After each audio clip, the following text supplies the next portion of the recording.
Vous avez des tracas électriques et vous connaissez personne pour résoudre vos problèmes? L'équipe de Frigon Électrique peut vous aider. En affaires depuis 59 ans, Frigon Électrique se spécialise dans le domaine résidentiel, commercial ou industriel. De plus, nous faisons la location d'outils. Venez voir notre agrandissement pour mieux répondre aux besoins et aux exigences de nos clients. Frigon Électrique, le fil conducteur de vos projets, au 706 Saint-Cyril-Normandin, au numéro de téléphone 88 274 2123. Toute l'équipe de Frigon Électrique souhaite franc succès à l'organisation de la classique de volleyball Saint-Félicien Toyota qui se déroule en fin de semaine à la Chute d'Ours de Normandin. Les Jeux olympiques de Londres se sont terminés hier et le Canada a terminé au 13e rang avec une récolte de 1 médaille d'or, 5 médailles d'argent et 12 médailles de bronze. Et question évidemment de faire le bilan de ces Jeux olympiques. On rejoint celui qui a agi comme chef d'antenne au Canal V, qui l'a fait de façon très, très professionnelle. Salut, avec Jean Pagé. Salut, Jean. Salut, Danny. Jean, dans l'ensemble, est-ce qu'on peut dire que le Canada a quand même eu de bons Jeux? Moi, je pense que oui. C'est sûr qu'une seule médaille d'or au trampoline, c'est pas très prestigieux, mais je pense que dans l'ensemble, le Canada a eu de très bons Jeux. Il y a eu des médailles inattendues, celle de Derek Drouin en athlétisme, par exemple. Jamais personne n'avait pu prévoir ça. Antoine Valois-Fortier. Celle de Valois-Fortier est extraordinaire, cette médaille-là aussi. Celle de Richard Weinberger au marathon 10 km en eau libre. Alors, tu sais, avant les Jeux, on dit toujours, ça c'est une médaille assurée. Mary Spencer à Abbott, grosse déception. Ça, c'était une médaille assurée. Mais des médailles assurées, là, il n'y en a jamais.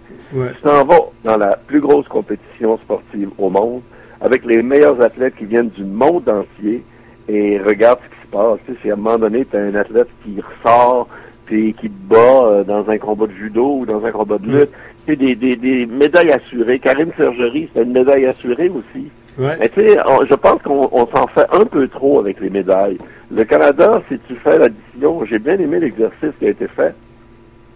Si tu additionnes les médailles de Vancouver 2010 et les médailles de Londres 2012, tu arrives à 44 médailles, le Canada est 7e dans les grandes nations du monde. Fait que c'est pas si mal. Tu sais, nous, on est plus une nation de jeux d'hiver que de jeux d'été au Canada. On s'en tire pas si mal. On va dire le 8 en pointe canadien avec Andréane Morin comme chef de rame, là. Ça, c'est qu'ils sont allés chercher l'argent, c'est extraordinaire. Mark de Young, Aldershaw en C1. Il y a eu beaucoup de belles performances. Je pense qu'on peut être très fiers et très contents. Tu as oublié, évidemment, le coup de cœur des Jeux, l'équipe de soccer qui a remporté la première médaille des Jeux. Ça, c'est une des belles médailles du Canada, l'équipe de soccer féminine. Et ça a été bien bon pour le soccer canadien, ça. Écoute, je pense qu'il y a des gens qui ont découvert le soccer féminin avec ce match-là, surtout le match contre les Américaines. On a perdu dans à la fin, là, dans le temps rajouté, mais écoute, ça a été une performance éblouissante de la part des Canadiennes. Oui, effectivement. Ton roi pour les Jeux, c'est quoi? C'est Usain Bolt? Moi, je regarde ça dans l'ensemble. Je trouve qu'on a eu des Jeux extraordinaires. À l'athlétisme, ça a été formidable. Au canoë-kayak, en gymnastique, la performance de l'équipe canadienne par équipe qui ne devait pas être là. En natation, en plongeon. Tu sais, si tu regardes l'ensemble, moi, je vois ça parce que c'est sûr que moi, j'ai pas le nez collé sur un sport. Je vois tous les sports de par mon travail. Alors, tu sais, je vois l'ensemble, puis je trouve ça extraordinaire à chaque fois qu'on puisse réussir à performer comme ça, sous pression. Là. Oublie pas qu'il y a de la pression pour les athlètes. Là. C'est énorme, la pression des Jeux olympiques. Tu sais, tu regardes Simon Whitfield, lui, il a tombé, c'est sûr, mais tu regardes Cathy Tremblay, tu regardes toutes les... il y a tellement de pression aux Jeux olympiques. Ça se peut pas, tu sais, c'est pas comme un championnat du monde où il n'y a pas de caméra, il n'y a rien. Là, les yeux du monde sont tournés vers toi, tes parents sont là, tes amis, tout le monde sait que tu es dans ton entourage, dans ta ville, dans ton village, dans ton quartier, tout le monde sait que tu es aux Jeux olympiques, puis tout le monde regarde. Tu le sens, ça. C'est pas facile à supporter, ça. C'est pas facile de composer avec ça. Et c'est pour ça qu'il faut les admirer, ces athlètes-là, pour ce qu'ils font. Ben, effectivement, tout est beaucoup plus gros, là. Ouais. Là, tu multiplies par 100, là. Ah, effectivement, là. C'est énorme, les Jeux olympiques. Et c'est pour ça qu'on aime ça, hein. C'est tellement beau. C'est tellement, tu sais, t'as vu, là, il s'est rien passé. À Londres, ça a été des jeux exceptionnels. Écoute, je pense que là, Londres s'en est tellement bien tiré. Ils doivent recevoir toute notre admiration pour ce qu'ils ont fait. Tu sais, les Anglais, là, nous autres au Canada, on voit ça comme la reine, puis la reine est sur nos piastres, la reine est sur notre argent, puis on devrait plus être une monarchie, on devrait plus dépendre de la reine d'Angleterre. Mais si tu élimines ça, là, c'est toute une nation, les Britanniques, là. C'est un peuple fier. Ont fait, là. Et écoute, les Britanniques, pendant la dernière guerre avec Winston Churchill, qu'est-ce qu'ils ont fait? Écoute, il faut les admirer, les Britanniques, pour ce qu'ils sont. C'est un peuple qui est fier, hein?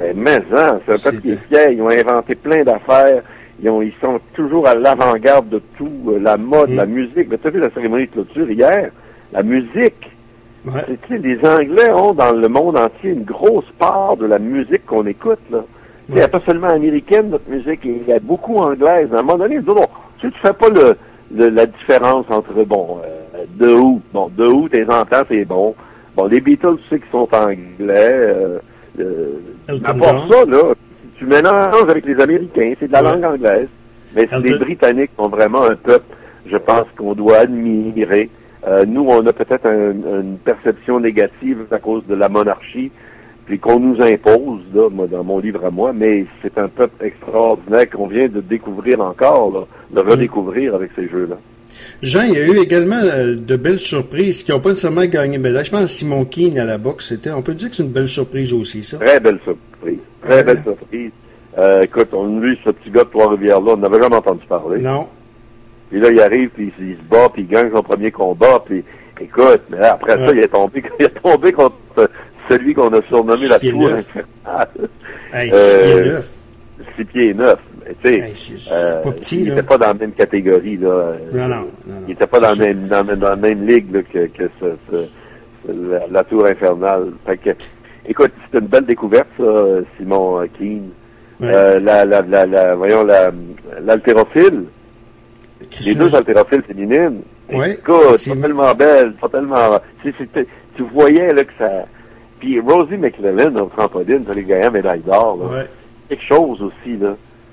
Non, tu sais, il y a toujours des surprises. On attendait Karen Coburn en trampoline, puis c'est McLellan, Sarah McLellan qui est arrivée.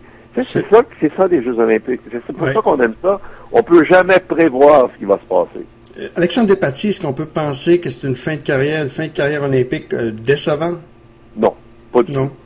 Pas du Okay. tout. Alexandre est allé là comme, tu sais, blessé. Il s'est blessé. Moi, j'ai plutôt pensé que ce serait difficile pour lui, les Jeux olympiques de Londres, suite à l'accident qui est arrivé à Madrid au mois de juin. Ils se sont pas entraînés beaucoup, là, les deux ensemble. Là. Ils ont manqué 6 ou 7 semaines d'entraînement. Ça paraît, ça.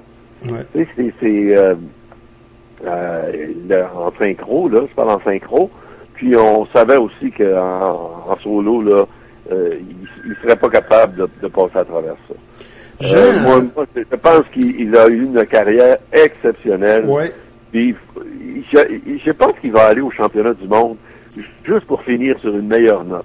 Que son mais il ne retournera plus aux Olympiques. C'est terminé pour... ouais. Prends-tu des vacances, Jean, en terminant? Non, je fais les... oui, mais là, j'ai 2 semaines de radio. Encore. Je commence l'après-midi à la radio, à 98.5. Puis après ça, là, je vais prendre des vacances. Ouais, là, bien mérité, là. Parce que c'est très intense. Après ça, on verra.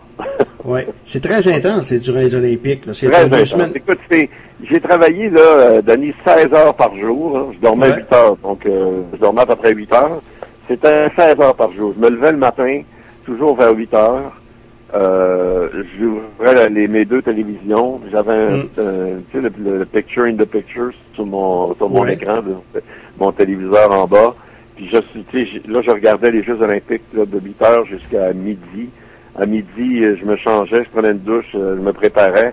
Puis à 1 heure, j'étais rendu au studio. Puis là, c'était vraiment très intense là, dans la salle des nouvelles de préparation de l'émission. 5 heures maquillage, 5 heures et quart petit lunch, 6 heures moins quart dans le studio jusqu'à 11 heures le soir. C'est la beauté de la radio, c'est qu'on n'a pas besoin de passer autant de maquillage, malheureux. Ça, puis t'as pas besoin de t'habiller trop chic.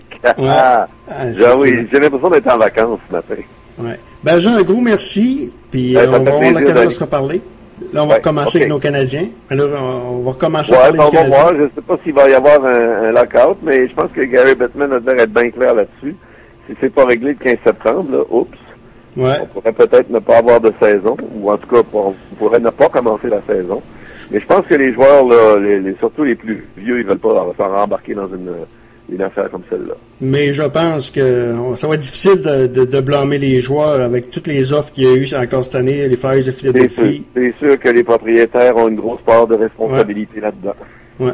Ben Jean, on va se reparler durant la saison de hockey. Oublions pas, c'est pas tous les propriétaires qui ont le moyen de faire ces folies-là. Ouais. Jean, on va se reparler durant la saison de hockey. OK. Merci beaucoup. Donc voilà, c'était Jean Pagé, le chef d'antenne du Canal V.